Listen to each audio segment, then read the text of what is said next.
পেহেলগাঁওয়ের নৃশংস হত্যাকাণ্ডে পাক যোগ ইতিমধ্যেই স্পষ্ট হয়ে গেছে। হামলাকারী জঙ্গিদের নেতৃত্ব দিয়েছিল লস্কর-ই তৈবার অপারেটর হাসিম মুসা, যে একটা সময় পাকিস্তান সেনাবাহিনীর স্পেশাল সার্ভিস গ্রুপ বা এসএসজির কমান্ডো ছিল। এবার এনআইএর তদন্তেও আরও জোরালো হলো পাক যোগের তত্ত্ব।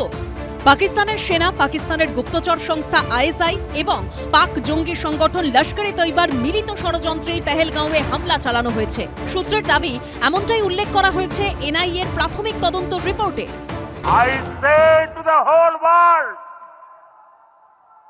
India will identify, track and punish every terrorist. प्रधानमंत्री बजाय कश्मीर जाने के पटना में भाषण दे रहे हैं कि हम बदला लेंगे पाकिस्तान से। पूरा देश इंतजार कर रहा है कि आप बदला लीजिए, आप पाकिस्तान को सबक सिखाइए, पूरा देश आपके साथ है।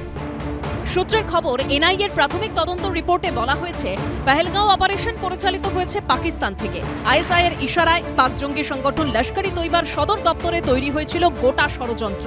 হামলায় জড়িত দুই পাক জঙ্গি হাসিম মুসা এবং আলী ভাই ওরফে তালহা পুরো অপারেশন পর্বে লাগাতার পাক অধিকৃত কাশ্মীরে থাকা হ্যান্ডলারদের সঙ্গে যোগাযোগ রেখেছিল।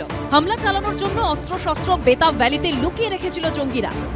গোয়েন্দা সূত্রে খবর, বৈসারান উপত্যকায় গেট আটকে রেখে পর্যটকদের উপর হামলা চালিয়েছিল জঙ্গিরা। হামলার আগে খাবারের দোকানে ওত পেতেছিল তারা। এনআইএ সূত্রে দাবি, 14 জন স্থানীয় ওভারগ্রাউন্ড ওয়ার্কার জঙ্গি হামলায় সহযোগিতা করেছে। পেহেলগাম কাণ্ডে আমরা জানি যে গতকালকে 14 জন স্থানীয় বাসিন্দার ভূমিকা সামনে এসেছিল।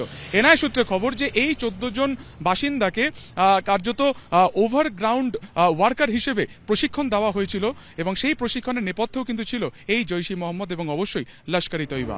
সূত্রের খবর, পেহেলগাঁও কাণ্ডে এনআইএর প্রাথমিক তদন্ত রিপোর্টে ওভারগ্রাউন্ড ওয়ার্কার বা ওজিডব্লিউদের ভূমিকার কথা উল্লেখ করা হয়েছে। নিরীহ পর্যটক খুনের ঘটনায় কারা কারা জঙ্গিদের সহযোগী বা ওভারগ্রাউন্ড ওয়ার্কার হিসেবে কাজ করেছে তাদের তালিকাও তৈরি করে ফেলেছে। ওইসব ওভারগ্রাউন্ড ওয়ার্কারদের বিরুদ্ধে কড়া আইনি প্রক্রিয়ার ব্যবস্থাও নেওয়া হচ্ছে। সূত্রের খবর, জাতীয় তদন্তকারী সংস্থার প্রাথমিক তদন্ত রিপোর্টে 150 জনের বয়ান উল্লেখ করা হয়েছে। ইতিমধ্যেই হামলার ঘটনার পুনর্নির্মাণ এবং এলাকার 3D ম্যাপিং করা হয়েছে। जांच एजेंसियां जो हैं वो उसमें भी लगी हुई हैं कि पहली गोली जो है वो कहां पर चली थी, किस जगह पर चली थी। इसलिए मेटल डिटेक्टर्स की मदद से पूरी घाटी का जो मुआयना है वो किया जा रहा है कि किसी भी तरीके का कोई भी जो अहम सुराग या छोटे से छोटा सुराग जो है वो मिल सके।